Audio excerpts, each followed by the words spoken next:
He's not going to go piss. Hey, that's how we start the show off, too. Hey, welcome everybody to the Purple People Podcast, where you don't go anywhere, even if you have to pee. That's right. This is episode number 323, the Rosen one, because we just defeated the Arizona Cardinals. But we're not going to jump into that first. First, I'm going to introduce everybody. I am Kyle Smith. I am joined by these three lovely guys right here in no particular order. Kyle West, how you doing, man? Hey, I'm doing pretty good. Glad to be with you guys, as always. Yeah, he clicks the start button for me, so I need him around. Dorian Foley, what's up, dude?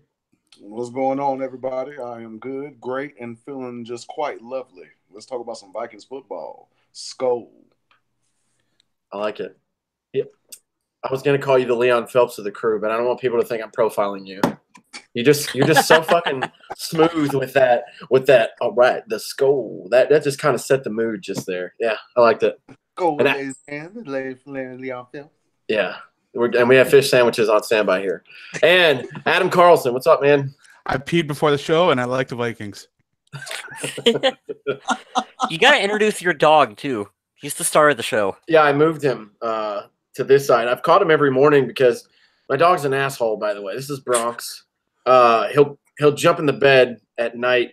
He'll lay right on your face and want you to pet him. And then when you stop, he will leave and go right there. And I catch him every morning when I wake up. His face is hanging off down the hallway, and he just kind of looks at you. I don't know. You want to come say hi? Get up here. We'll do the quick hits. Come on, up here. All right, let's talk about the show, man. So, he's the real star of the podcast. The quick hits on today's show. As part of the NFL's Crucial Catch initiative, the Will family have provided the Vikings employees and personnel with a pair of custom Nike shoes to wear during Sunday's game. More than 400 pairs of shoes representing 11 categories of cancer were delivered to coaches, staff, cheerleaders, flag runners, Skol line, and more to show support for those battling cancer as well as to pay tribute to the lives claimed by cancer. I think this is something super cool that the NFL does, and it's no surprise that the Vikings step through and they do something even more awesome. 400 pairs of Nikes, that's a lot of $1 bills. So good for the Will family. Always stand-up people as usual. They also held a luncheon for the Crucial Catch initiative where 6 current Vikings and 2 Vikings legends attended to raise some money for the charity. I've seen that too. I'm glad you brought that up, Adam. I wasn't quite sure how to fit that into a short note for the podcast, but you found a good way to condense that down there. Oh, yeah. Mm-hmm. Yeah, this is pretty cool. I was wondering what that was yesterday. If you watched the game yesterday, it was in Minnesota. The Cardinals came to town. You saw everybody with these different colored Nikes on, but they were all the same style of shoe, so this makes perfect sense. It's also on the hoodies. If you've watched the press conferences and whatnot, the Crucial Catch initiative. So now, me being kind of an ignorant fan, I wish I knew that before the show, but I'm not afraid to admit that I didn't. This is a cool thing. This is pretty sweet to get behind. Mm-hmm. I think so, too. I'm sure some of us have had that happen to us and affect us personally. I know a couple of friends and people I grew up with, so that's cool to see the NFL does it. Like I said before, no surprise that the Wilfs are involved with something like that. They're stand-up people. Oh, this one's an interesting one. If you guys remember the bowling ball that was Matt Asiata at running back, he joined the Alliance of American Football's Salt Lake Stallions. You guys can give a little bit more insight. It's another football league, not the XFL, not the CFL. Jared Allen's involved somehow. And, yeah, if you guys know more, which I'm sure you do, let's let everybody know about it. That's pretty cool. Well, we already touched on this a bit. We announced when he was signed, but we didn't have the team and the team name and the mascot that he was going to. So now that we have that information, he is currently the biggest player the Vikings have had on their roster that is making the jump to the Alliance. There's also players like Peter Pujols, who was with the Vikings during preseason as quarterback, got some play in the final preseason game. A couple other players that I can't recall right now, but there are some former Vikings. Was it Jake Weineke? Yeah, Jake Weineke's going to be there. Weineke, yeah, I think he was part of it too. A lot of practice squad guys are making their way to this. This was the spring league that's going to be kicking off early next year, correct? 1 week after the Super Bowl, I believe. Okay. I'll watch it. I'm down for more football. I'm not expecting it to be a continuation of the NFL by any means. No. It's never going to be at that level, but it's going to be something interesting to help hold us over. And then in 2020, we got the XFL coming. So fans of football might have that period where they don't have to wait so long for something to start happening in the NFL. Yeah, we got some football alternatives that are going to be kicking up, and I think that that's good. I think that that's good for the sport in general. And you know, it'd be naive to say that any of them are ever going to dethrone the NFL as king, but competition is good, no matter if it's, you know, direct or indirect. I think that it's just good for the sport in general. Not only competition, but it could also be used as a little bit of a farming ground for players that may have slipped through the cracks or not made the most of their opportunity the first time through. These guys to just make the jump to the NFL when they may have not gotten the most of their opportunity the first time, or may have not even gotten a look. We've seen a lot of undrafted players slip through the cracks and just become absolute forces in the NFL. So this could be a good opportunity for more guys to prove themselves and get to the top level where they belong to be. Yeah, it's difficult. You know, we say it all the time. You can only keep 53 on the active roster, and what is it, 10 or 11 or something like that on your practice squad.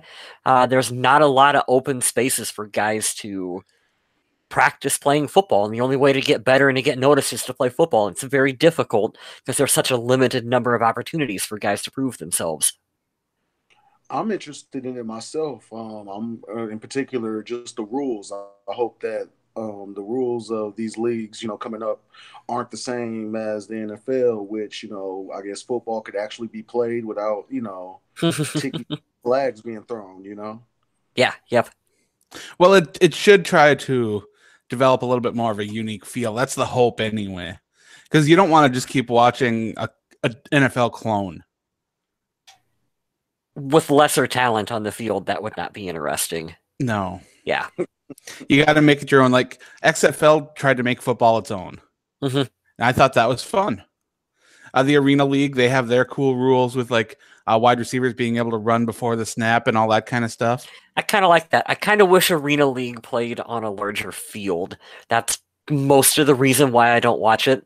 Some of those hits up against the wall, though, it's so good. Yeah, they are, but the short little 50-yard field makes it difficult for me to get into as a fan. Like, the nice thing is that Janikowski could make a field goal from anywhere. Yeah. Yeah. You talk about pointless kickoffs. Kickoffs in Arena League are just as worthless as could be. One of the things I was talking about with my buddy yesterday going through this game is talking about how the kickers just keep there's some kind of sickness going around. I won't say a disease because it's not killing anyone, but there's a sickness going around among the kickers. They're just not good this year. And it's not like, the field goals happen based on decisions on the field, but the extra points got moved back just a little bit. And it's just, we're wondering if we're ever going to get to that point where the kickers are done. Sure, you have kickoffs, whatever, but I was like, what, like the XFL? Like, we're just going to shorten everything and make it like high flying again? I don't see that happening. Skip's been calling for that for years. Mandatory. Still. If we could do that every show, I'd be very happy. Mandatory 2-point conversions, like every time. I don't know. I think you're fundamentally altering the game too much if you start doing that. Like, that's okay if like XFL or whatever wants to do that, but for the NFL, I kind of want them to keep special teams the way it is a little bit. Yeah, you keep seeing it over the years. They moved the kickoff further up, so there's less of the most dangerous play in football, which has happened to be the most exciting play too, is the kickoffs. Had the potential to be, at least. And yeah, I'm with you, man. I don't want to fundamentally – that's a good way to put it. You should put that on a card somewhere. Fundamentally alter the game, but at the same time, we're going to see higher completion percentages the longer football goes on because they're everything around the passer and the passing attack. And I wonder if it's a matter of time before something drastically gets changed like that. Well, we finally saw for the first time this week where a defender completely let go of the quarterback because they thought play was stopped and didn't want to get a fine, and allowed the quarterback to just run in for a touchdown. You're talking about the giraffe known as Tom Brady that was running last night? I'm just saying it happened. That's all I'm saying. I ain't pointing no fingers. I'm just wondering if that's the play you were talking about. Wow. I don't think it is. I think it was Matt Ryan.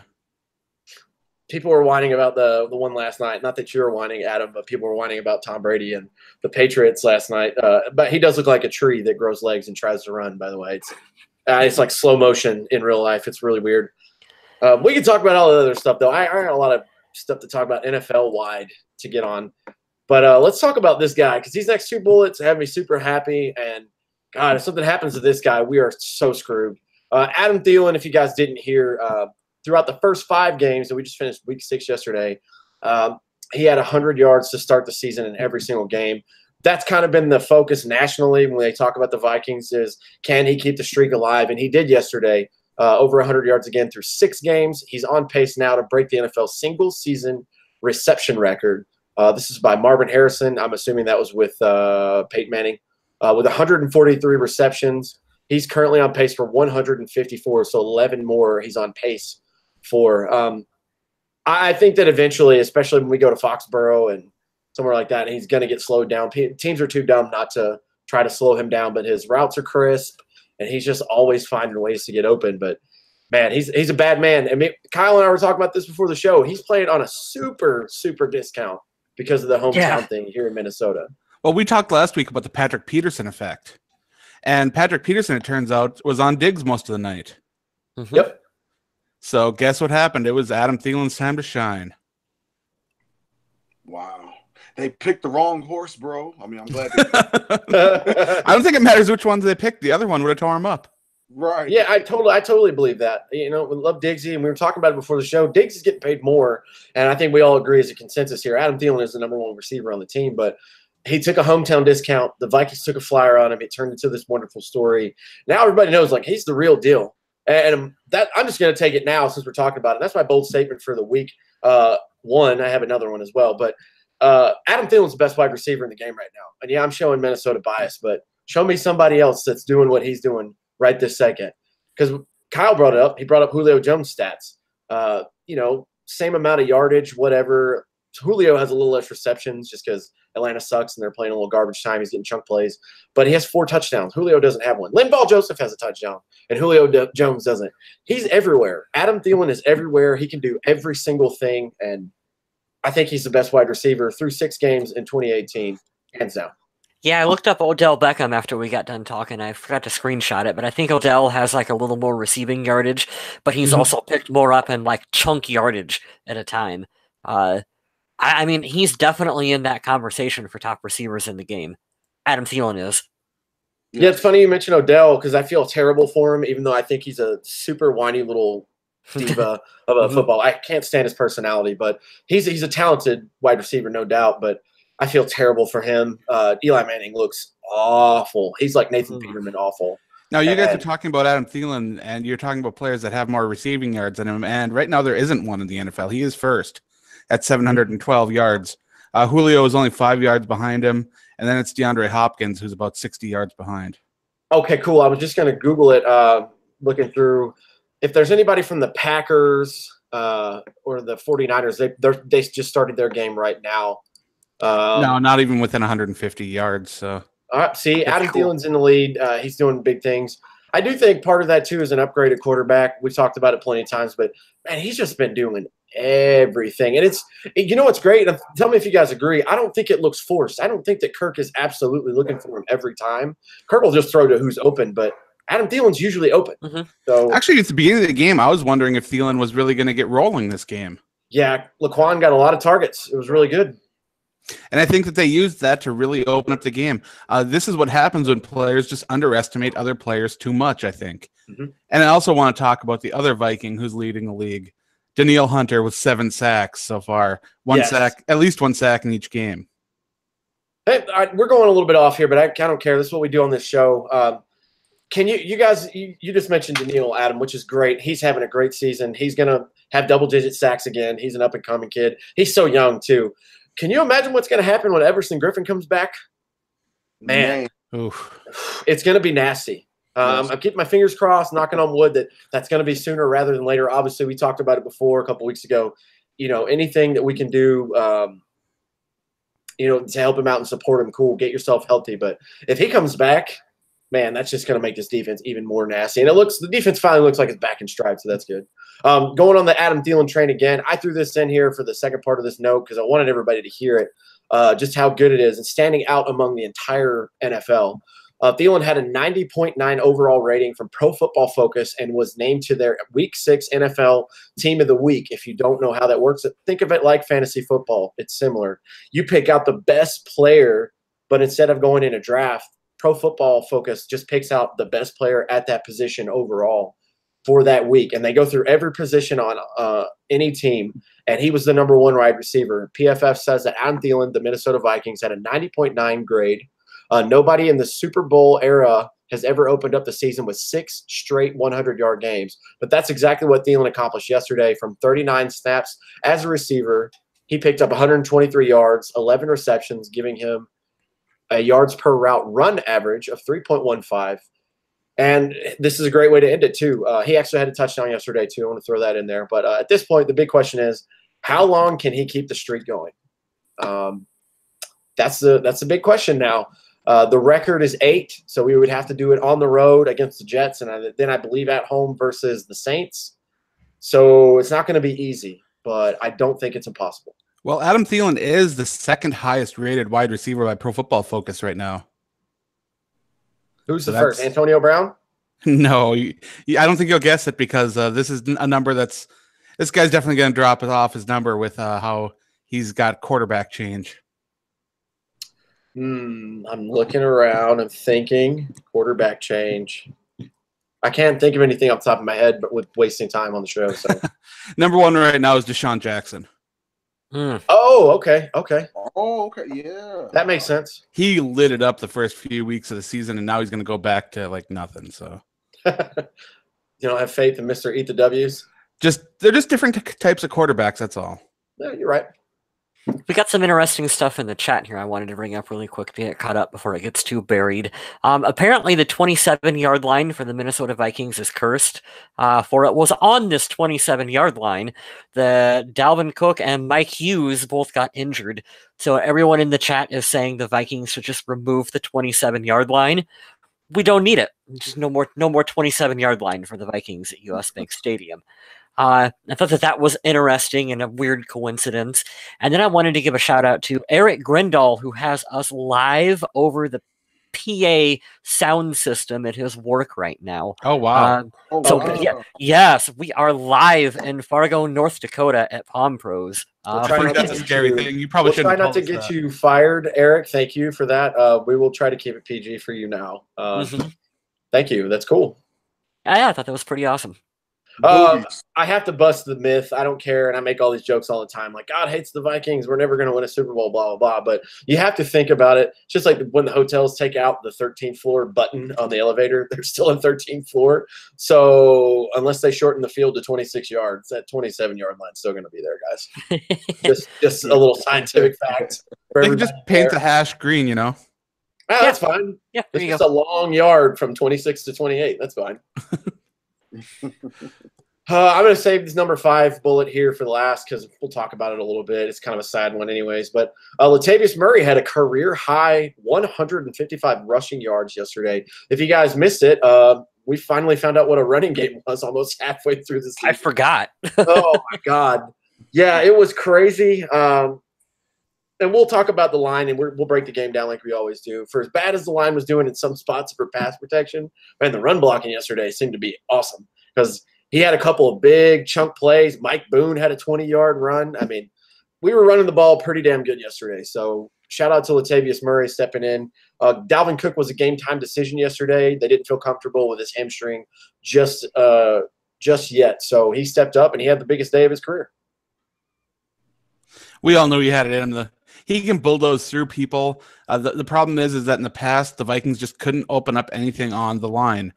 This game, they were going up against an offense that just has struggled in containing the run. And sometimes that's a good thing. It can get a team going to get some confidence and know that they can do things. So we'll have to wait and see if this success can carry over into future weeks. But for now, got to be happy with the results. I loved it, too. And you know what was great? My favorite thing of the day, not only the stiff arm, just making a dude fall straight on his face to get a touchdown for like 25 yards or whatever run. But David Morgan comes over, and if you guys don't know, Latavius Murray puts a T down at the base and does this for his touchdown dance for the Tay train, which is awesome. I love that. And David Morgan did it with him. I mean, this dude is so pumped to come over because one of his teammates did well, and I'm sure he had a big thing to do with it because he's a great tight end that blocks and all that fun stuff. But, that's just really, really cool. I'm happy for Latavius from yesterday. Flip side of the ball, the Vikings defense did not allow Arizona to convert any of the 10 third downs that they had yesterday. Holy crap. Mike 0 Zimmer for has 10 to on be, third down, 0 for 2 on fourth down. Mike Zimmer has to be super happy with that. Yeah. That's crazy. Because they have weapons. Larry Fitzgerald, I mean, he looks kind of like a shell of himself, but he still made a couple good catches. He's David also Johnson. like 90. Yeah. Yeah, he was in the Super Bowl 10 years ago, guys, if you didn't remember that. He played with Kurt Warner. That's how long he's been. But yeah, him, they have David Johnson. Christian Kirk is going to be an absolute monster. He's such a good receiver. Yeah. They have weapons, but yeah, the defense definitely showed up yesterday. We'll break down a couple of the highlighted plays yesterday, but yeah, that's pretty good. Defense looks like it's back to form, or at least almost there.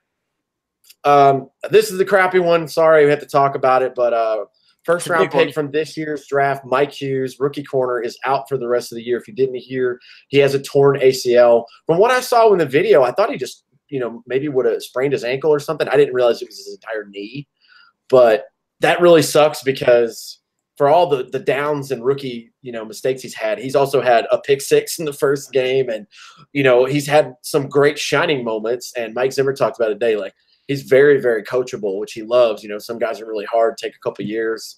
But, yeah, shout out to Mike Hughes. You were having a good year. Just get with the medical staff, get on that Dalvin Cook program where you can be ready for week 1. That'd be awesome.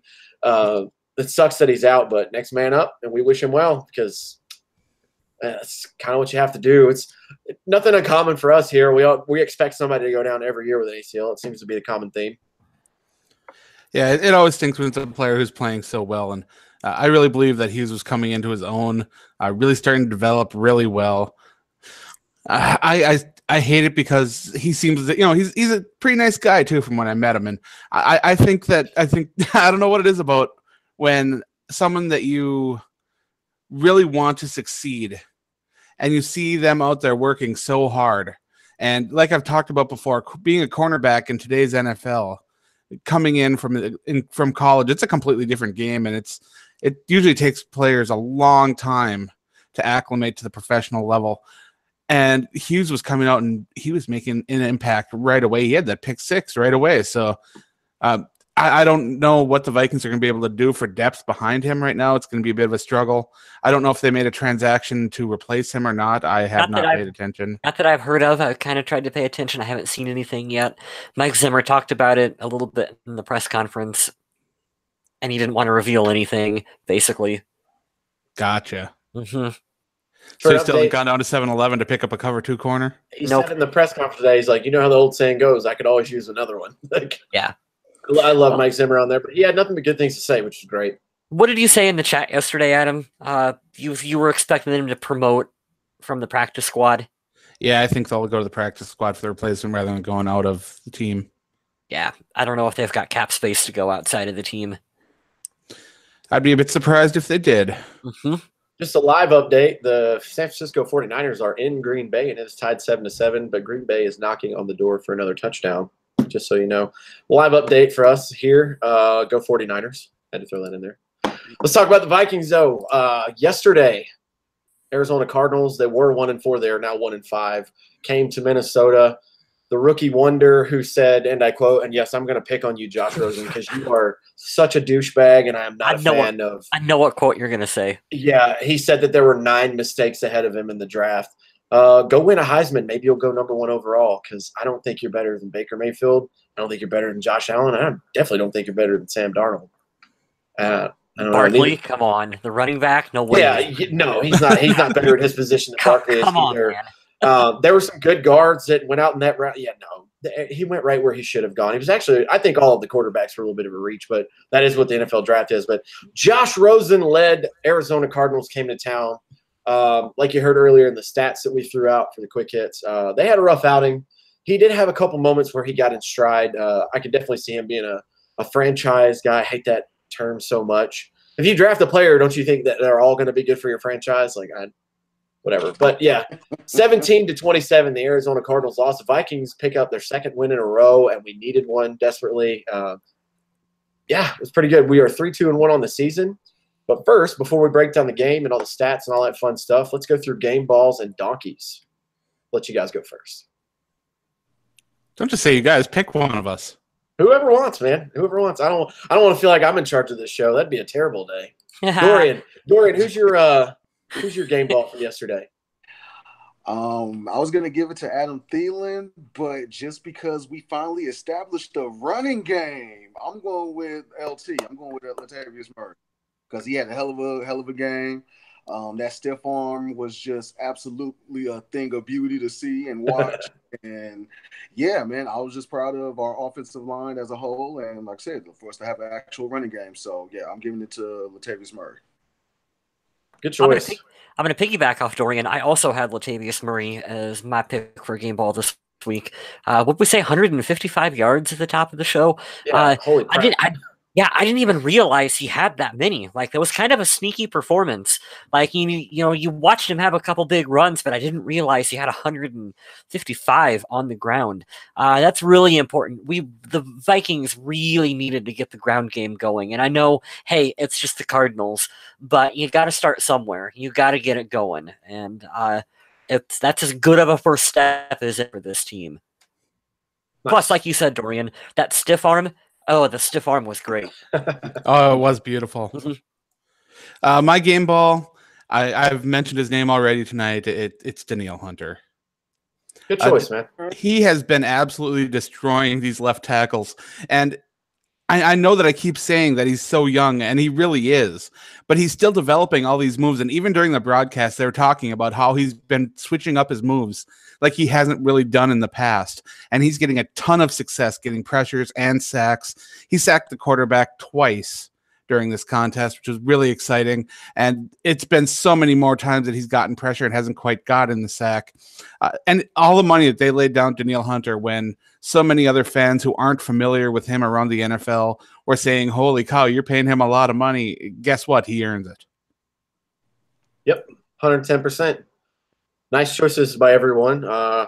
Yeah, I'm surprised nobody picked Adam Thielen again. Or, that's cool, though. I understand why you go with Latavius. Yeah, that's an easy pick right there. We're almost hitting the point with Adam Thielen where it's like, he deserves it, but variety, I want to give it to someone else. And that's exactly why I went with someone else, too. Yeah. I went with Mackenzie Alexander for kind of the same reasons that Adam went for Danielle Hunter, just for the single game. Just real quick, I don't think that Mackenzie's had that game yet to go up and fold his arms and be like, hey, I've arrived. He's left us head scratching a couple times. He's came up and made some good plays before. Mm-hmm. But across the stat board, I just saw him, I guess, what really made me pick him was I saw him in spots yesterday. Maybe it was one of the few times I was like super paying attention, but I'll read you his stats real quick. 5 tackles, 4 solo tackles, 1 sack, 2 tackles for loss, 2 pass defenses, and a quarterback hit. He did everything yesterday, aside from being Danielle Hunter, because they're a world apart in size. He did great yesterday, and yeah, I really liked it, and I hope to see more of this. And we're going to see more of Mackenzie because Mike Hughes is gone.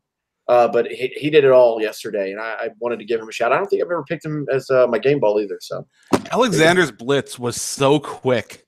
Ooh, nasty. I could not believe how fast he was in there to get to the quarterback. And then he made that awesome play on Larry Fitzgerald where he got his hand in there enough to disrupt the ball. Otherwise, that would have been hauled in by Fitzgerald, no problem. Yep. Alexander did have a couple penalties during this game. One of them was one that I was not happy with, where the ball was thrown into his back and he hadn't really made contact enough to earn drawing a flag. The other one was, it was a bit of a pass interference call. I understood that one, but I thought this was really a big game for him, and I was excited to see him do well. Yeah, you love it when people get called up. Unfortunately for the circumstance, Mike Hughes went out with the injury, which we told you about earlier, but just that step up and perform kind of mentality, like Anthony Harris, we'll talk about him in a little bit.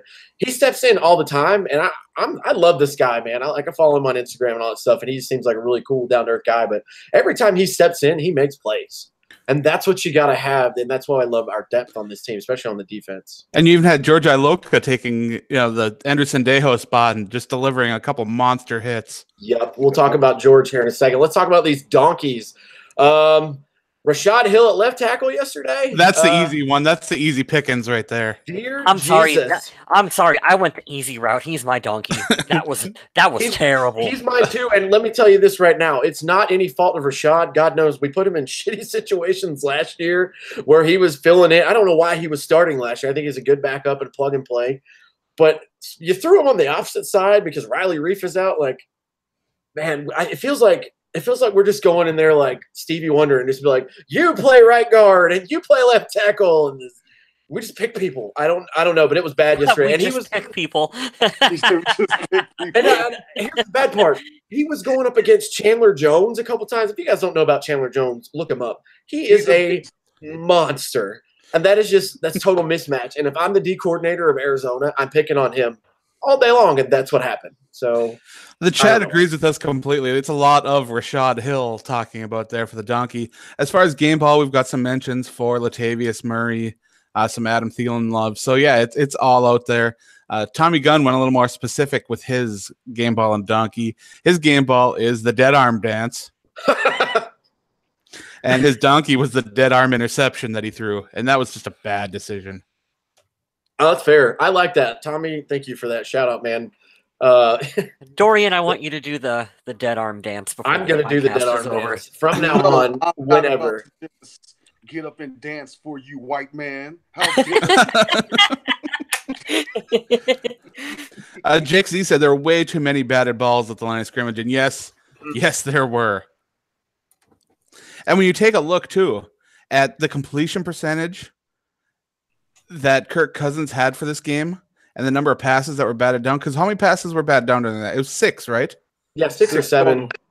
He only had 10 incompletions in the game, so 4 of the passes that he actually got off and made it towards a receiver weren't caught. That was it. Yeah, this is... And one of those was an interception that he was, I think, trying to throw away. I don't know. He Case Keenum the hell out of that ball yesterday. I don't know why he didn't just throw it outside. I'm sorry. You guys know I love Case, but, man, yeah, that was – all right, let's talk about it before we jump into the stuff. The only thing that I have as a knock on Kirk, the batted balls are kind of a thing that I'm starting to see a trend at these fumbles. Holy crap, man. This has got to stop. Like, this is my only knock on the guy. And he's been pretty flawless through the first 6 weeks.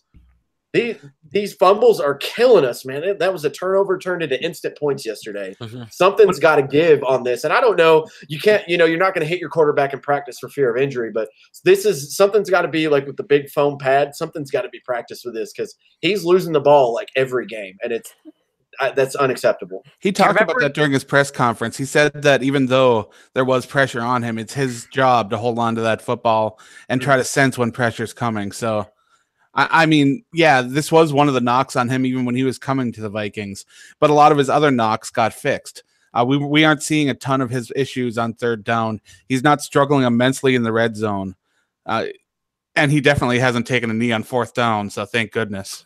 Do you remember those big Q-tip things they used to use on American Gladiators that they'd hit each other with? The pugil sticks. Yeah, the padded things at the end of them. That's what they need for Kirk Cousins and during the middle of the week. Hold on to the football, and we're just going to hit you with the big fucking American Gladiators Q-tip thing.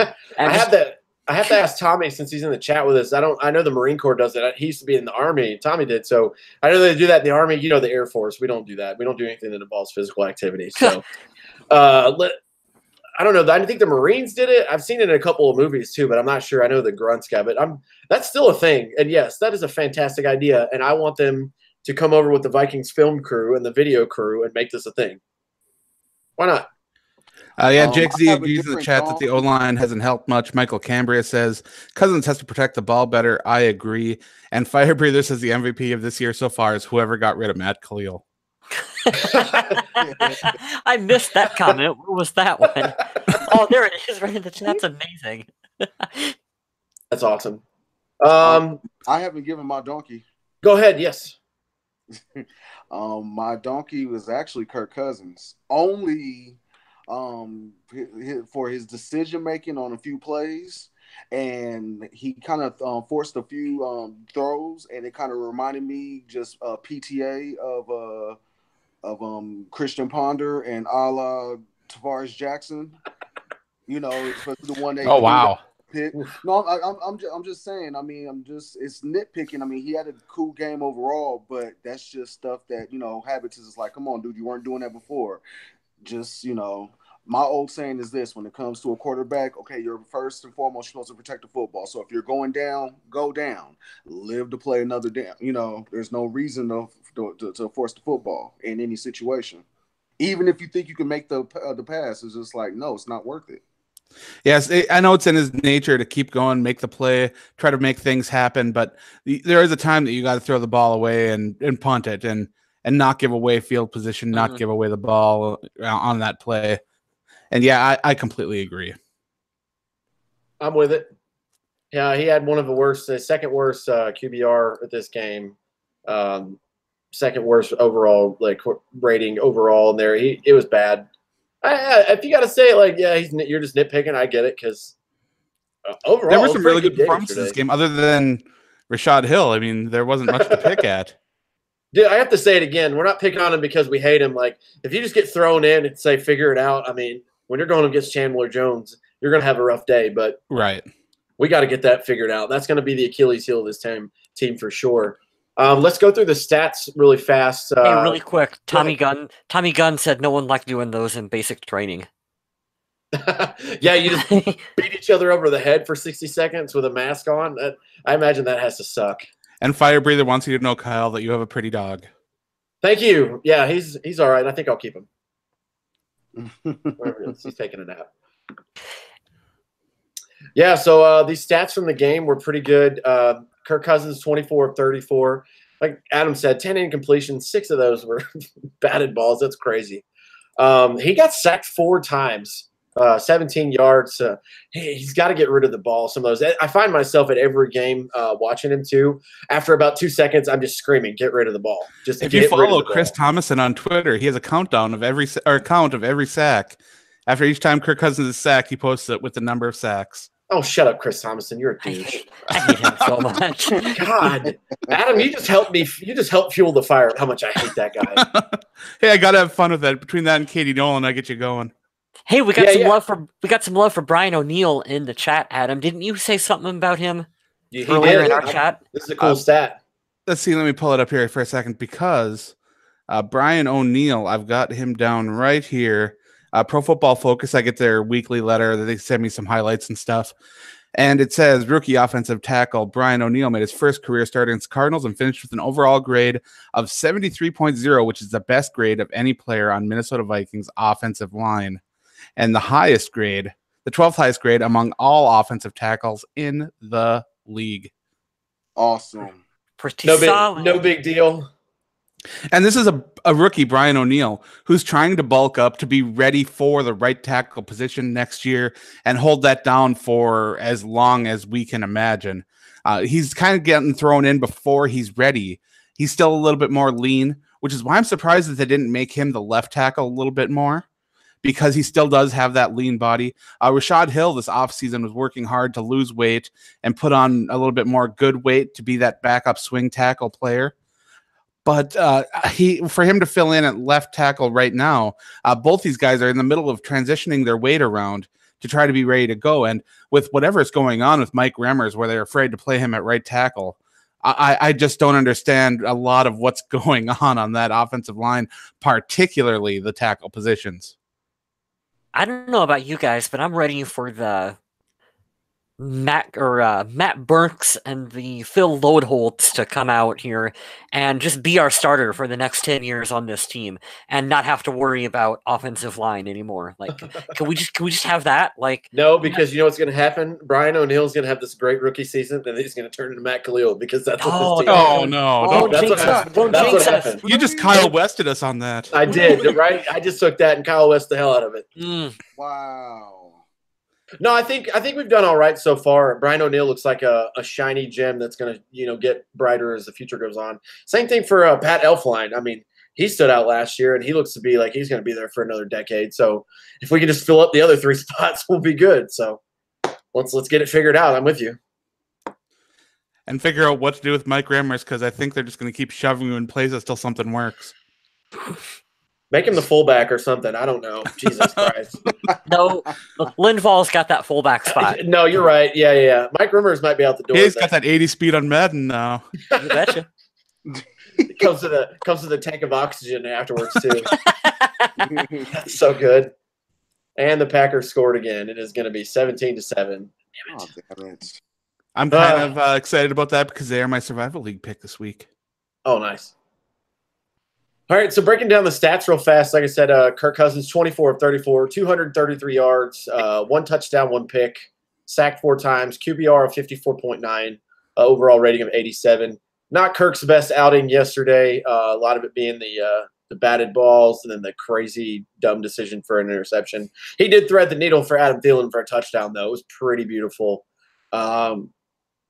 He could be better, but, we've seen way worse quarterback performances before for the Vikings. So I'm sure he'll figure it out. And Adam said it too. I watched his press conference and Mike Zimmer's press conference yesterday. He owned up to the stuff he needs to get better at, so not too worried about him. Latavius Murray, the rushing king of the day. The Vikings had 195 yards on the ground total. Latavius Murray, 24 carries, 155 yards, average 6.5. Longest was 34. Mike Boone, 1 for 20. Kirk Cousins, 4 for 14, and the touchdown there. I'm just gonna go ahead and get this out. At the very end, you go with Stephon and just. Oh man, that was the best, the most Caucasian dance I've ever seen in the NFL. I appreciate it, Kirk. You are the whitest human on earth. I appreciate you giving us your dance skills yesterday, though. I told a Stephon, buddy of mine on that real quick. I told a buddy of mine, like, I know he has kids and stuff. Kirk Cousins does. I told him he looks like the dad trying to fit in with his kids. Like, hey, look what I can do. Oh, absolutely. Yeah, absolutely. I'm just glad he's out there having fun. Right. Oh, I loved it because he was talking about it afterwards yesterday. And he shows you the rapport he has with Adam Thielen and all those guys too. It's just super cool that they got involved first on the touchdown and then he got it. And then everybody comes up and celebrates with him. So at least we know everybody on the team kind of gathers around him. They don't hate him, which is great. I kind of really spur the moment stupid touchdown dances. Like one of my favorite, one of the only really funny Christian Ponder moments. Remember when he threw the touchdown and he did the Shooter McGavin? Oh yeah. Yeah, come on. That was awesome. Like that was funny. We're talking about running backs right now. So let's discuss a little bit about Dalvin Cook. This was supposed to be the game where Dalvin Cook came back, but then before the game, he was working out, and it turns out that he was unable to go. That hamstring was bothering him a little bit too much. Mm-hmm. How much should Vikings fans be concerned about this? And do you think that the Vikings will be able to get him back in any week soon? I'm worried that this is going to be his career, that he's going to play really good for a while, and then he's going to miss some games. And we're always going to have that reliable group of running backs underneath him, which thankfully we've still got Latavius Murray. I'm glad they did not trade him because I just don't know. He hasn't proved that he can stay on the field consistently yet. I honestly think that he wasn't ready from his ACL. Bingo. Mm-hmm. I honestly think that he wasn't ready, and he was actually rushed. I mean, there can't point fingers at anybody, but I don't think that he was ready.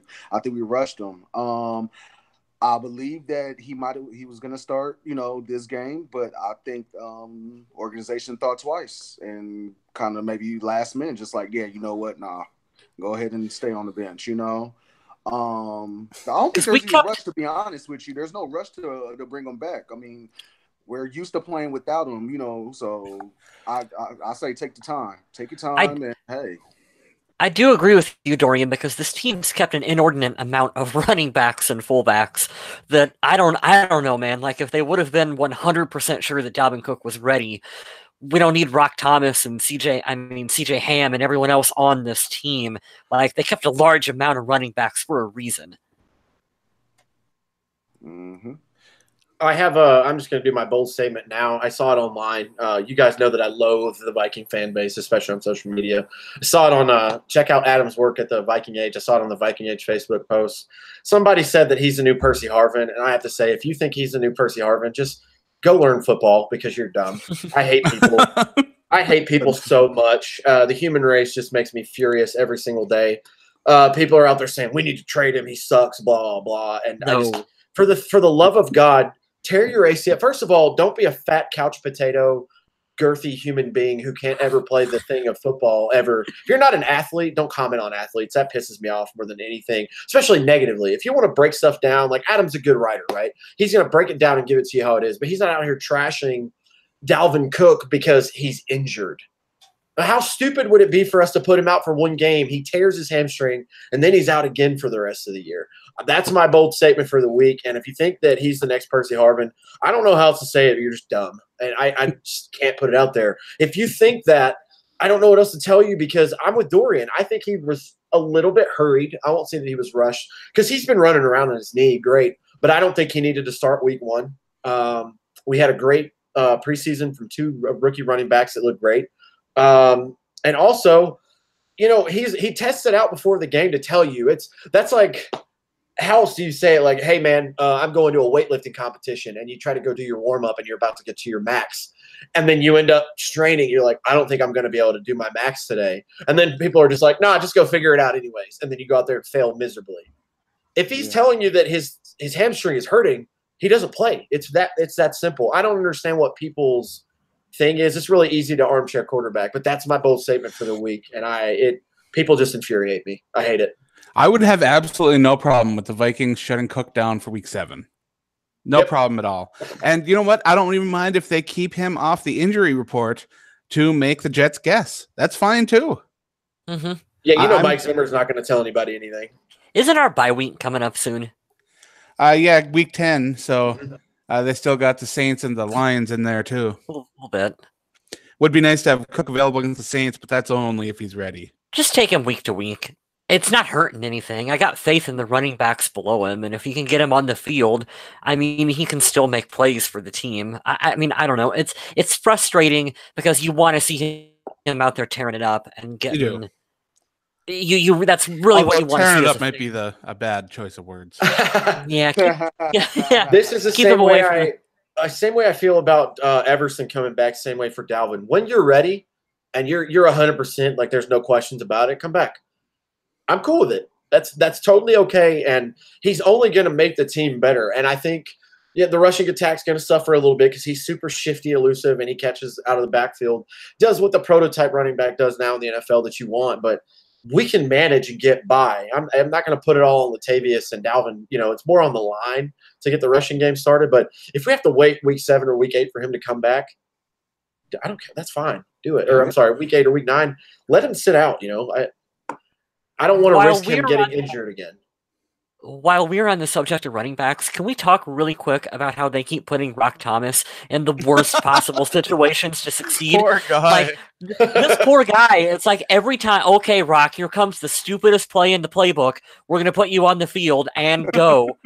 Yeah, hey, just so you know, just to add to your claim, Kyle, he had 1 carry for -4 yards yesterday. And that was because they were doing like that weird, stupid double reverse hitch, whatever the hell it was. Gadget plays for negative yardage. Let's go. Oh, stop Poor with the Rock gadgets. Thomas. They're terrible. Absolutely terrible. Yeah, he's gotten the shaft, and then Mike Boone comes out for 1 carry and has a 20-yard bomb, and you're just like, God, man. All right, cool. You're not doing yourself any favors. Like, not at all. That's crazy. Poor guy. Oh, so sad. At least if they ever had to float him, like on the practice squad, I don't think you got to worry about anyone poaching him. No, I doubt it. Mm-hmm. First quarter's over. Packers lead the 49ers 17-14. No one cares. That's cool. Packers are beatable. Packers are very beatable this year. I think. Yeah, I think the Bears are the ones you got to worry about running away with the division. I don't know. They lost a heartbreaker yesterday, but man, that was bad. They lost to the Brocktopus, so I don't know. It's officially Brocktober for you guys that are Brock Osweiler fans. Oh, God. The Brock Lobster. I'm here all day. Whatever rhymes with that's fine. But Brocktoberfest. And just like Amarino. Just to, Brock. Hey, I got one. Brock Osweiler dressed as an NFL quarterback for Halloween this year. Not bad. Brock Osweiler doing his best Sam Bradford impression with 3-yard dink and dunks yesterday up and down the field. How tall is Brock? But he didn't tear an ACL yet. I want to say he's 6'7", right? Yeah, he's huge, man. He's super tall. Just with his physical appearance alone, like you would think that Brock Osweiler would be like one of the premier quarterbacks in this league, like really tearing shit up. Like I'm serious. I'm telling you, I hard know pass. results, you guys. I'm just saying. Hard pass. And he looks like Edward from Twilight, so I don't have any faith in him whatsoever. Super tall quarterbacks don't work. The super weird tall quarterbacks is not a good combination. Yeah, because most of the time you get him or Blake Bortles, and you're hoping for Big Ben, and it's quite the opposite. Yeah. Oh God! Blake Bortles is back to being Blake Bortles yesterday. The Cowboys won 40-7. He threw into quadruple coverage. He sucks so bad, and they could have traded for Teddy Bridgewater. I was sitting there watching that game, and Blake Bortles made the worst decision I've ever seen a quarterback make. He could have thrown the ball at his own feet or his teammate's butt, and it would have been better. You know what's great, too, is Jalen Ramsey ran his mouth about that. You're talking about how bad all these quarterbacks are, and then your quarterback is Blake Bortles, everybody. Well, you got to support your teammate, you know. I don't appreciate biased honesty. Give me honesty all the time. Like, yeah, Blake's trash. I'll cut my salary if we can go get somebody that's worth a shit. You know when you hit the wrong button in Madden. That's what that throw looked like. True. Shit. Like, damn, See, here we are being those people right now that I hate, but it's so funny. Man, he sucks. Like, I'm not getting out there and facing the Cowboys D line. Are you crazy? Blake Bortles is back to being Blake Bortles. But at least Blake Bortles has never lost a Super Bowl. Correct. That's correct. That is very, very true. Because he can't get to it. How many has Tom Brady lost? 3. Right? Just saying. 3. Stats don't lie. Here's a good one for Adam. And we can use that black guy with the hard part in his hair. Because you can't lose a Super Bowl if you never get to one. All right? It's true. Blake Bortles is the GOAT. I still think they re-signed his ass. Like, what the hell? The writing was on the wall. They are done. Like, I'm telling you right now, they have the blueprint to have an awesome defense, and that they got Leonard Fournette, even though he never plays. But Jacksonville is Diet Cleveland. They are the Diet Cleveland Browns. Soon they'll be the Diet London Jaguars. Oh, God, I hope not. Oh, God. Yeah. Yes, right. Exactly like that. But they'll say Jaguars over there because they're all fancy. Yeah. I don't know. I actually think that'd be kind of cool if they move over to London. Yeah, and just away from us. All right, I'm done pooping on the Jaguars. All right, yeah, that's enough of that. Minnesota receiving from the game yesterday. Adam Thielen was targeted 15 times. He caught 11 of those for 123 and a touchdown. His average was 11.2. Longest was 17. Spoiler alert, he's pretty good. Yeah, he's all right at catching footballs. Yeah. Laquan Treadwell and Kyle Rudolph both had 4 targets and caught all 4 of them. 38 for Laquan, 37 for Kyle, 9.5 and 9.3 respectively. Stephon Diggs 3 for 33, 5 targets. Latavius Murray had a catch 2 for 3 yards. Kirk Cousins had one of his balls batted, and he caught his own pass for -1 yard, so that was cool. That is fun to see. That's something crazy to think about, too, being an NFL quarterback, is you have to know once it gets batted and you catch it, you have the instinct because you have to run now because you can't throw it again. Just to have the wherewithal. I'm just glad it wasn't a turnover there, too, but that's another funny. Well, here's an update. The Tampa Bay Buccaneers have fired their defensive coordinator. Wasn't it Mike Smith, the old Falcons coach? Yes. Yeah. Good luck, I guess. You didn't fire. Never mind. I'm not even going to. They should fire the guy named Dirk. Dirt cutter. The head coach, or Dirk. the awful quarterback that makes W's with his hands. And he's terrible. Whatever. But it was nice to see Laquan Treadwell get out there and catch all 4 of his targets. I mean, that's what you want to see from him, including some really good blocking during the game. He needs to keep that evolution going because right now he is still in the doghouse with so many fans. Oh boy, he had a rough start to the season, so it's nice to see him going out there and making some plays, convert some first downs, get some goodwill, faith back on his side because he needs it. This has gone up every week, though. Right now he's got 180 yards, 19 receptions on the year, 1 touchdown. He's projected for 480 and 3 touchdowns. This is almost what we projected in the chat starting out this year. But if he keeps it up and he starts off hot in these games, he could break 500. Well, we were saying we were hoping for like 400 and a couple touchdowns. That's what we were hoping for. And that's what he's on pace for, which is nice. We'll see. I'm not disappointed in what I saw from Laquan yesterday, especially to start the game off, because as soon as you start bold and you start heavy like that, it's pretty good. So they asked him about his relationship with Kirk Cousins as far as whether or not he believes Cousins really trusts throwing him the ball. He says that trust's growing every week. So if he can keep catching those footballs and making things happen, the ball will keep coming his way. We saw that. Adam Thielen started out during the preseason. He wasn't getting targeted much at all. It was completely Diggs. And as the season has come along, Thielen has emerged as being the man, and Kirk Cousins has no problem throwing him the football in almost any situation. So yeah, just watch for that to keep developing and that trust to keep building. That's big. Shout out to Laquan Treadwell this week. We're not saying anything bad. That's cool. There were 2 fumbles. We all want to see him succeed. Thank you. Do we? No, we do. Okay. I want to see him succeed, but what I want is just as a greedy fan, I just want him to be a number 1 wide receiver since he was in the first round. It's sad that a fifth and an undrafted are just out there making him look silly. But, I mean, I guess better late than never, question mark. Like, just keep doing this. I mean, we won't have anything bad to say. That's cool. He's been doing his thing. I give credit where it's due. He's been doing his thing. He's been that Green Bay game. Do you guys think he's doing enough to deserve an extension at the end of the year? We could trade him for Amari Cooper. No. Because I would have no problem bringing him back for dirt cheap.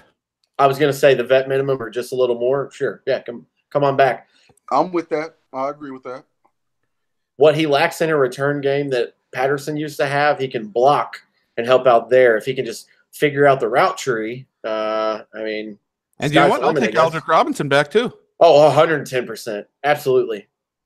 I want Jarius right back. Yeah. I don't think that's going to happen. Probably not, but yeah, I miss Jarius for sure. Aldrich's not a bad substitute, though.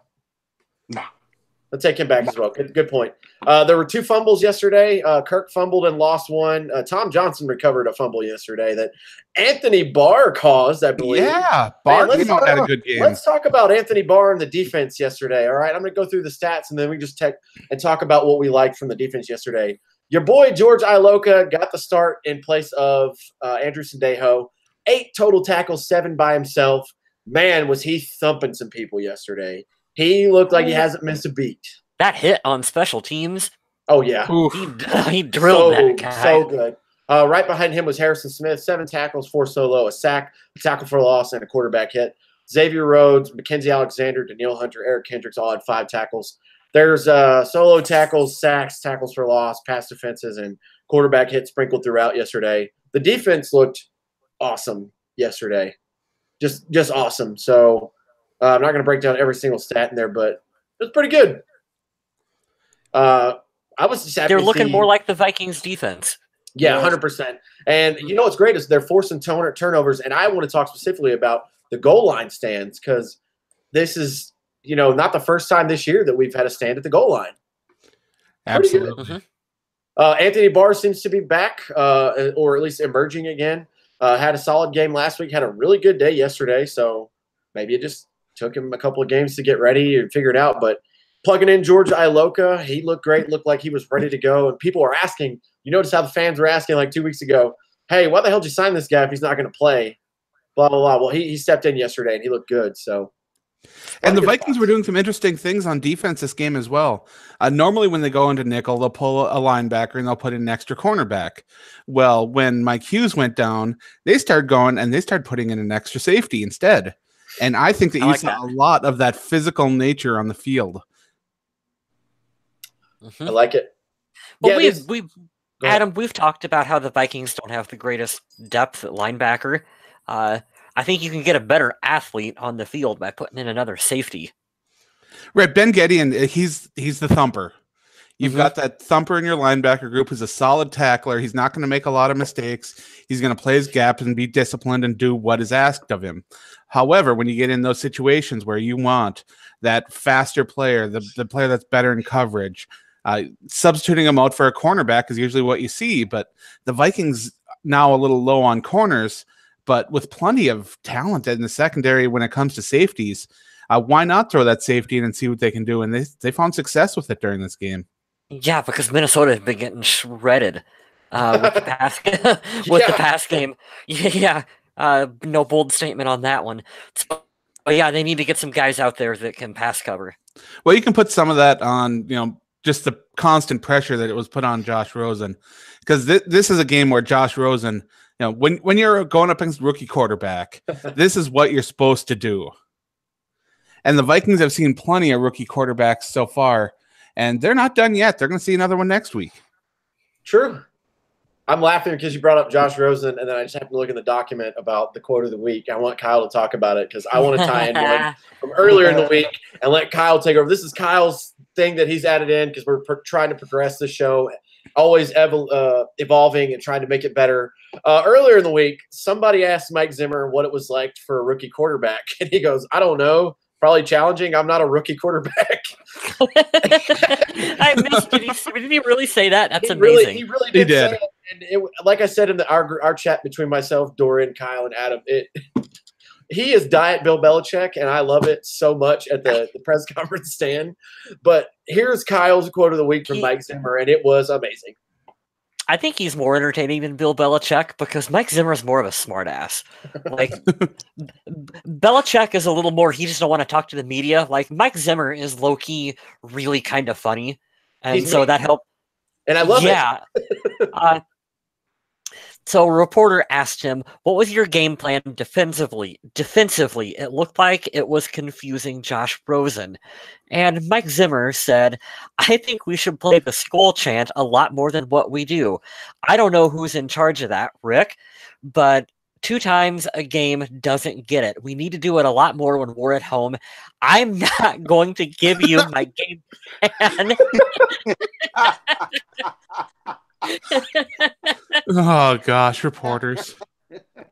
It's so bad. I said this before, and like arguing before in a relationship or just trying to give advice to my students here when they come to train their dogs. But if you're going to walk around the corner and you know you're going to get punched in the face, why would you walk around that corner if you know it's going to happen? If you ask stupid questions to Mike Zimmer, he's going to eat you alive in there. And it seems like every week somebody they just want to like kind of inch around to see if that big boxing glove's still there, and then bam, they just get punched in the face. Like, now wow. We're not saying to ask softball questions to no, Mike not at all. Up there, you can ask hard questions, but do them in a way that makes sense and that can actually be answered.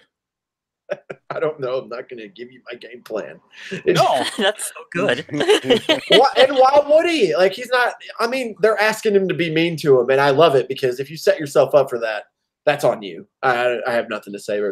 I love this new segment that Kyle has brought in for Mike Zimmer because he's never short on the entertainment when it comes to these press conferences. So yeah, I have not struggled yet to come up with a quote from him. Every week there's something. Or there's something that I missed, like the one that I didn't even know about, the one that you brought up, Smith. So that happened earlier in the week prepping for Arizona because, hey, you faced Josh Allen and you had a tough time. What's it like, and somebody, I don't even think they meant to, and if I'm talking for them, I don't think they meant to say, what's it like being a rookie quarterback? I'm thinking maybe they were thinking, what do you think it's like for rookie quarterbacks to face your defense? Or what do you do to game plan for them? But that's what they asked him verbatim. And he's like, I don't know. I'm not a rookie quarterback. I don't know, man. And that's what I love about him too. He's not going to like try to ask the reporters what they asked him. If they ask him a question, he's going to answer that question. And just like that. So I loved it. It's like Michael Cambria says in the chat, just keep asking him when Everson Griffin's coming back. Yeah. You're going to get the same non-answer every time. I love it. It's to be expected. Going down the line so we can finish these stats. Oh, Fire Breather brought up a good one. Don't forget that time Mike Zimmer burned Bobby Petrino. Remember when I sent that to you guys in the chat when he was in Atlanta? That is amazing. If you guys have never looked that up, you need to go on YouTube and look up when Mike Zimmer spent that season on the Atlanta Falcons. That was a boy, oh boy. I am unfamiliar with this. I'm sure you did, but I forgot. And it's been a while. It's been a while ago, like 6 months ago. I'll dig it up. It's worth checking out again. Oh, I'll look it up later. Definitely check it out. Game update. The Packers are at 3rd and 18. The 49ers turned the ball over, and the Packers did not convert. And I think the ball just came out again. Yes, I just watched it. Nope, 4th and 4. 4th and 4? All right, cool. Well, let's go 49ers. Can't say that enough. Interceptions in the game yesterday. Anthony Harris, who's that dude on Instagram? I love this guy so much. He comes in and makes plays. He had an interception yesterday. I think he undercut Larry Fitzgerald, was it? Yeah, and he played that so smartly. Like a rookie quarterback would have looked at that and saw the open receiver, but the way he closed in on it was absolutely perfect. Yeah, he had an interception yesterday for us. The kick returns, Marcus Sherrills had a kick return for 17 yards, a punt return, 3 of them for 26. Dan Bailey, Dan the man, 2 for 2 on field goals, 3 for 3 on extra points. That's what we like to see. God, thank Jesus, man. I like it when we don't have to talk about the kicker. Yeah. Hey, the kicker should be a footnote. He's gonna help win us some games if he plays like he has before and how he has currently. So I'm cool with that. Thank you, Dan Bailey, for being clutch and doing your job. Matt Weil, 5 for 225, average 45, 2 in the 20, longest of 51. Not a bad day punting either. So not bad. No, statistically, it's what you want from a game. It's another game where the Vikings grabbed control early on and never really quite let go. They kept the rookie quarterback from throwing a touchdown pass, which was nice. Honestly, when you looked at the things that you were expecting from this game, especially considering Minnesota were 10.5-point favorites coming in, it's pretty much exactly what everybody expected, I think. Yeah, I would say so. Yeah, I was really happy because the thing that I think screwed us up was I'm not going to say that we underestimated the Bills. I think it was just honestly, I think it was a trap game. I think it was one of those. That was a weird game. They played well. We were down a good defensive star. Was Dalvin Cook playing too? I don't think he was playing. I don't remember. I already don't remember. A lot of things did not go our way, and a lot of things did go for them. I'm going to tell you right now. I'm looking at the 3-3 New York Jets. They're 2-1 at home. Just kind of preview for next week. Don't underestimate Sam Darnold. I think Isaiah Crowell or Bilal Powell, either one of those the running backs, they had like a 200-yard game the week before and going on the road. The good thing that I do see for us, we've played better on the road than we have at home this year, which is weird. I think those stats are very, very skewed because of that Bills performance, though. Mm-hmm. Yeah, I think it could be. I don't know. I love the grittiness, and it might not jump off to you on the stat sheet, but I think we've rose to the occasion on the road, even though there was a tie and a loss in there. The tie was super weird. Kirk Cousins played out of his mind. I don't know that anybody's going to beat Los Angeles at all this year because they're just too good everywhere. But we played like super, super good there, and then we went into Philly last week and beat the reigning world champs. So I'm excited because I think the Vikings will play good on the road. I think they're going to frustrate Sam Darnold. There are these games where Sam Darnold goes off, like the one against the Jets, and then there are games where he looks like he's super incompetent and a rookie quarterback. So, and don't forget that Jets defense it's pretty legit. They are not bad. Yeah, for sure. They've accumulated a lot of talent on that line through the draft. So, I mean, just watch out because they are underrated. Leonard Williams. I'm trying to look for the guys that you would see the marquee players they have. They have Morris Claiborne from the Cowboys, Jamal Adams. We remember him. Leonard Williams. They have some stars there. So it'll be tough. Any game on the road is going to be tough regardless. But this is our AFC East matchup again. This is the second one. We still have the Jets and we still have New England later. New England's going to be on the road in December in Foxborough, which is going to be hard. Let's not sleep on the Miami Dolphins either. Somehow they're 4-2 and they don't look like an easy out. So I guess the only good thing is they beat the Bears yesterday, which the Bears have been steamrolling people. They beat the Bears. They were at home. So the good thing for us is they come to Minnesota. So that's going to be in our favor. But the one coming up this Sunday at 1 Eastern is the Vikings at the New York Jets. So not a good history between these two teams as far as the Vikings goes.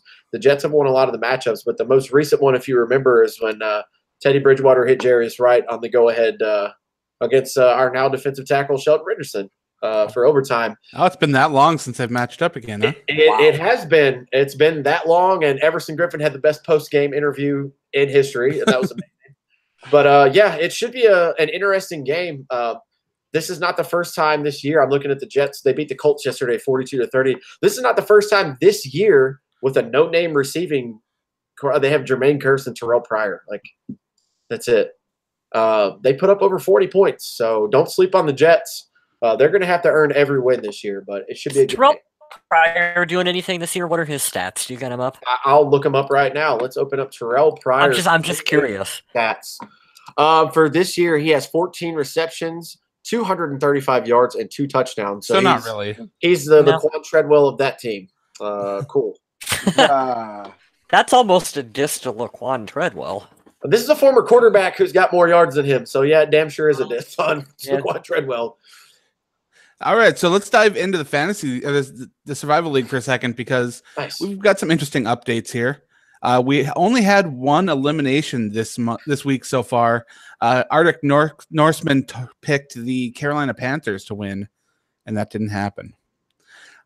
On the other hand, no other strikes have been handed out this week so far. There are still 1, 2, 3, 4, 5 people that have picked the Green Bay Packers, and if the Packers lose, 3 of those teams will be eliminated, and I would get my first strike. So we'll have to watch and see how this all goes. Love you, Adam, but I hope that you get your first strike, because that means the Vikings will be second in the North. I'd be okay with that. I think, I pick it that way. If the Packers win, cool. If the Packers lose, great. Both wins. I can be all right with it. And it gives me a little bit more of a reason to watch Monday Night Football when the Vikings aren't on. I was pretty disappointed, though, just talking about the NFL again, that I think the Chiefs were in primetime last night. I think they're in primetime again. Oh, that was one heck of a game. I'm glad that they just absolutely balled out on TV, because I enjoyed watching every minute of that. Yeah, that was a shootout. That was a good game. I want you guys to see the despair and the dismay on my face. All right, I'm going to say it. I'm going to look straight at my camera when I say it, because it pains me to say this, because I feel like I'm a gas bag that hops on and gets in train. Patrick Mahomes is the real freaking deal.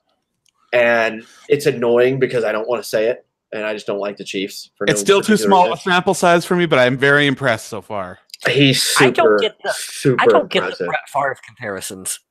Oh, he is a gunslinger. You don't get the Brett and he improvises so well. Yeah, but he's not a. Yeah, but I don't know. But he's not a turnover doesn't machine. Remind me of.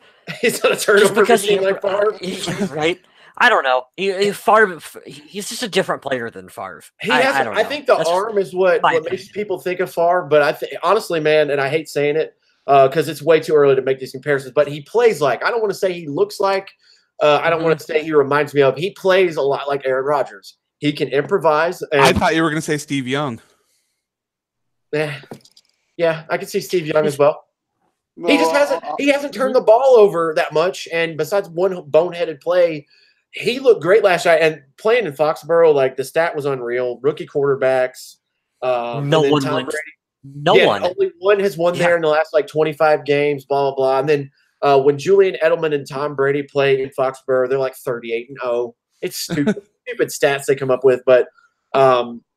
Yeah, I think they're playing again on this coming Sunday, and I don't like having back-to-back Sunday night games with the same team. I don't think that's fair, so I'm not too happy about that. I think they need to flex somebody else in just to get other teams ready. But isn't the Thursday night game a snooze fest, like two teams that I never want to see play? Who is playing Thursday night football? Thursday night football this week, week 7. I'm looking up for you guys right now. Oh, wow. I hope this is it. Nope, that's from 2 years ago. Let me look at the schedule here. If I remember right, it's two teams that I really have not much interest in watching. Oh, this is trash. This is showing me last year. Raiders or something? The Raiders are the worst team in football. Can we just say that? I don't know. I think so. Oh, it's the Broncos Cardinals. The Broncos are visiting the Cardinals. You're right. That is going to be pretty. I don't want to watch that. Ooh, you know what, though? I'll probably watch it. Well, it's no worse than the NFL's counting on. It's no worse than the Monday night game because the Cardinals are the Giants and the Broncos are the Falcons. So the Giants are at the Falcons. It's the Bengals at the Chiefs again on Sunday night. I just don't want to see the same team every night in prime time. You know, I can look through like the Cowboys Redskins. That could be the Sunday night game. Or here's a good one: the Saints are visiting the Ravens. Those two teams are red hot. They could play Sunday night. They should flex one of those two games because I love the Chiefs. Like they're good. They're really good. But I mean, you were talking about the Ravens defense in the chat a little bit earlier. Good. If you guys didn't hear yesterday, I know we're not talking Vikings football right now, but we're talking about the league. The Ravens sacked Marcus Mariota 11 times yesterday. God damn. Yeah. So I listen to, if you guys don't, just to throw these out there, if you guys don't listen to these, that's fine. I'm going to share with you the stuff that I like. You guys know I like Levitard, all these things. I like Pro Football Talk with Mike Florio. Some of those things I like around the NFL. They were talking about it last night. A lot of those were on Marcus Mariota. They said at least 6 to 7 of them because, he just doesn't make good decisions. So I'm not sure what there was going on. But anytime I thought it was cool when I saw the Panthers game a couple years ago with Bradford, and we sacked Cam Newton 8 times, but 11 sacks.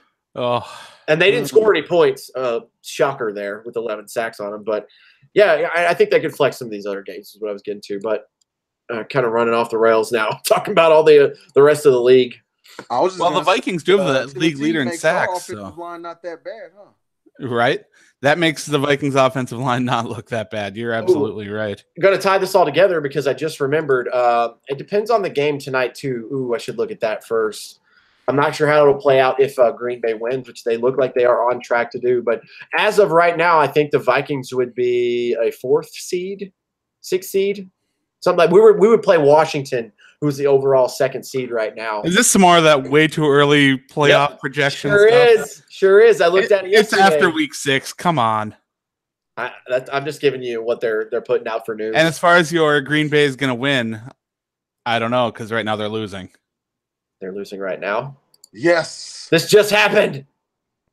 I still have it up. Or tied, I guess I should say. They haven't made the extra point, and that's far from a guarantee in today's NFL. So I shouldn't just assume it's going to work. Very true. Right. Very, very true. But yeah, this Packers defense, I'm not afraid of it by watching it. It's not that scary. Yeah, and I'm really excited that the tie came in Green Bay because when they come to Minnesota, it's going to be much harder for them. So that's just my opinion. But yeah, way too early playoff predictions. Yeah, we're in there now for now until this game's over with. Let's go San Francisco. Then. Well, let's continue doing this show completely out of order. Okay. And let's finish the show with our big moment from the game. Damn it, we forgot that. Oh boy! Now I got to think back to Vikings football. I don't even remember. Someone else go first. Okay, I'm gonna take this in, and I'm gonna put 2 together. But this is something that the team talked about. All right, they talk about double dipping, and Kyle Rudolph talked about it. The coach talked about it. So what the double dip is, and I love that the Vikings do this. Anytime they win the decision at the beginning of the game, they always defer and they want the ball in the second half. They believe they'll have the ball last or close to last before the first half is over with, and then they'll come right back and score again, whether it's 10 points or 14 points. They are a big fan of that, and they did that, and I think that sucked the life out of the Cardinals. I really enjoy when we score right before the half goes in, and then we come right back and we march down the field again and we score again. I love that they did it this game. And I hope they continue it because that's a real thing that I know Kirk was talking about it too. So that's cool. That's cool. I never thought about that. And it's cool that they have a little slogan for it. Yeah. I mean, Mike Zimmer's a defensive coach. So anytime that you can take long plays, long drives, eat the clock. Yeah, sure. A quick, efficient, big play offense is cool where you can put a lot of points on the board quick. But when you've got a kind of offense that's kind of explosive now, and you can partner that with a defense that can get teams off the field fast, you're in a position where you can put a lot of points on the board. Instead of having an efficient offense, you can have an effective offense. And there's that little bit of step. And I think Kirk Cousins, if he can get a little bit more help from the offensive line like he did during this game, or maybe even a little bit more, especially with some help from the left side of the offensive line, which was not great this game. We can see the Vikings come out and be the team that we really thought they could be. Now the defense is back on page as well. What about you guys? I'm going to go with just one of my favorite plays of the game. I honestly think Kirk Cousins looked like he was just trying to throw the ball away. Like, I don't think he was actually trying to complete a pass. And Adam Thielen just came out of the side and just caught the ball. He pulled like a total sideways diving catch. There were 2 really good catches like that. Diggs had one too, man. These receivers are the one on the sideline where I didn't think his feet were in. But his toes were firmly planted inside that line, and he used his own weight and his momentum. He was falling forward and just face planted after he made the catch. So just to make sure his feet were in. That's talent and commitment right there. Diggs has that uncanny ability to control his body and be able to get the 2 feet in bounds. It's pretty unbelievable. Unbelievable to watch him do that. I think Mr. Foley and us probably have the same moment since he talked about it earlier. That Latavius Murray stiff arm. Oh, there you go. Yeah. I'm celebrating our ground game, so yeah, that's my moment. That stiff arm was because that was nice. It was beautiful. You gotta love any time. I wanted to go with the goal line stand and the turnover because this is twice this season the Vikings have shut down a running, and this is David Johnson. This is like the #1 rusher a year removed. Good God, man! I don't know how they do it. I was totally expecting them to score, but it happened. So that was pretty cool. Michael Cambria says his play of the game is the dead arm dance. Yeah, the dead arm dance is the best thing that happened yesterday in the whole league. I do have one more thing before we shut it down for the night. On that, what led up to the dead arm dance was Kirk Cousins and the rushing attack. That was an RPO, correct? Or set up like an RPO? I don't know. I may have been play action, but I don't know if it was RPO. Was it? Whatever it is, I can't think. This is how I'm still learning about the game of football. When you turn sideways, you act like you're going to hand it to the running back, and then you take it and you run around. I'm not sure what that. I thought that was the RPO, but it might. You're right. Probably play action. Well, you can never know without knowing the playbook as to whether it's an RPO or whether he looked and there was just a massive gap in front of him on a play action. It's hard to tell. Whatever it was, he did that a lot in Washington. Now, I don't like it when the quarterback scrambles and gets hit. Obviously, I don't want that to happen. But we need more of that, especially in the goal line situation. I think Kirk could rush for 5, 6, 7, 8 touchdowns this year that way if it breaks down and we don't have anything going for us on the first 2 attempts. But that was absolutely beautiful. So like you said, I don't know if he just didn't see what he wanted and decided to take off because it was too obvious not to. But I remember this specifically watching him before and watching film on him from Washington, and he was pretty good at it. Well, normally the giveaway on it is the offensive line will start blocking downfield if it's an RPO. But they were staying real close to the line of scrimmage. That made me think that it was just a handoff where he had the option to run or stay and pass the ball, but that hole was just too big. I don't think it was a designed RPO. I just think it was there. That's fair. Whatever it was, kudos. It looked good, and I really enjoyed it because, like I said before, I've seen him do it before over Washington, and he was pretty good at it. And I know that was probably in their design, especially before. I know they have a new coach now and all that, but they had RG3 before, and he liked to run a lot. But Kirk's sneaky mobile. I won't say that he's fast, but he's sneaky mobile and athletic. He can pull that off. But whatever it takes, if we need that to happen, I don't want him to run around a lot because I don't want him tearing anything up. So, right, I thought that was cool. Right. So that's all I've got for this week. You guys got anything else you want to throw in? I'll plug my band as usual. Next Friday, we're playing at the Rock House in El Paso. If you like Metallica, I'm in a tribute band called Disposable Ink. We're going to do a pre-Halloween show. So come on out. And we're the late guys. We're the headliners, if you will. I don't like saying that because it's not like a tour in a stadium or whatever. But we go on last. So come out. You got top billing. There you go. Yeah, there it is. Get it done. I want to thank everyone who joins us here. I also want to thank those of you who support my work over at the Viking Age. We are always having some real cool content coming out over there. And another place that I know that The Walking Dead isn't the hot property it used to be. There are a lot of fans that have kind of cooled off from the series. But if you haven't checked it out in a while, Season 9 might not be a bad place to start back up. Of course, it's the time jump that happened following All Out War, and if you jump back in now, you can catch some of the best episodes, I think, of the series so far. The episode on Sunday had 2 of the grossest moments that I think I've seen on the show in a significant time. So if you're a fan of zombies, gore, the undead, and The Walking Dead, please check out Undead Walking. You can download the apps. They're on your Apple products and your app store, so check them out. Otherwise, Purple People Podcast, give us thumbs up, share us, give us little reviews, and rate us accordingly because that helps us out too in getting seen. I do want to thank everyone who has been sharing and have been getting the word out because we have been seeing an increase in our subscriptions as well as our interaction. And we're going to keep trying to do some pretty cool stuff on social media. and maybe start doing a social media question of the week again. I don't know. We'll see. Sometimes we like to internet. I don't know. Most of the time we don't. But yeah, definitely thank you to everyone who joined us in the chat live. We love interacting with you guys, and whether it's asking questions, commenting, or just having fun, we appreciate having you here. And also check us out right here on YouTube to see us live, or you can catch the replays here on YouTube as well. Otherwise, you got iTunes, PodOMatic, Stitcher, Google Podcasts, pretty much anywhere you can imagine you can find us. So thank you so much for everyone that takes the time to check us out and share the Vikings love. And on that note, stay classy, Minnesota.